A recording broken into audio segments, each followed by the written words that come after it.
cats, their eyes squinting gaily as they scanned the floor for mice.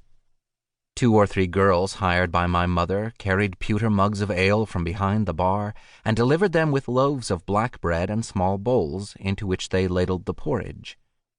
The ale was watered down, the porridge bland. The rich pungent odor of sweat and hops soaked into a traveler's hair and clothes. And yet, especially after a long journey such as the one I am forced on now, the cozy room and its companionable smells offered the very respite a weary soul desired. Although fealty to my mother prevented the Astraveld families from ever remarking upon my condition, my mother could not always control the yaps of travelers, especially after they had emptied several mugs of ale. I remember still the first time this happened. I was 7 and playing with one of the cats, dragging a piece of string before it by the fire. 2 men in dirty burlap coats, their potato noses red with ale, were watching me and, in my mind, admiring the industry with which I drew the creature after its prey. With hearty laughter, they calculated something on their fingers, and then, with a red-faced grin, one of the men called me over. I walked up to them fearlessly, expecting some kind word or compliment, but as soon as I reached him, the man hoisted me up on his lap. Then he seized my string and, dangling me in the air by the ankle like a hare, began to measure me with it. 3 feet and an inch, cried his companion. That's what the dwarf is. I am sure of it.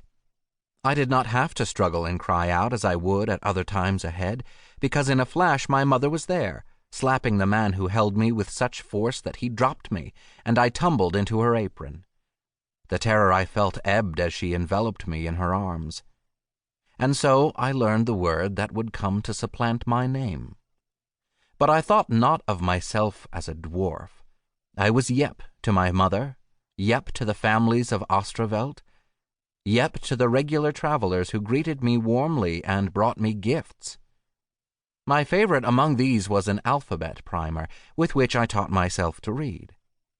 But there was also the body of a spiny mer-creature with a tiny snout, a wooden knight, a yellow finch that escaped its cage and was eaten by one of the cats, a pair of stilts that allowed me to tower over all. The sea of humanity that passed through the inn was my school. I heard stories of the New World, of sea monsters, of men who gazed upon the celestial spheres, of foreign courts, of new dyes for paint, of cities teeming with pageants and universities, of churches that soared up toward God like the Tower of Babel itself. My height was just a fact of life. The real mystery that captured my imagination as I grew in years was my paternity. When I was very young, my mother had insisted that I had no father. She claimed that she had conceived me after staring at a turtle that had come between her and the well. But gradually, when I developed no hump or shell, I began to doubt this provenance, and my suspicion turned to the few remaining able-bodied men of Astraveld. There was Peter, our brewer, a quiet, pock-marked man who carved me a small wooden horse. He had sired 2 burly red-haired sons, who lifted barrels of ale over their shoulders as lightly as the horizon heaves up clouds.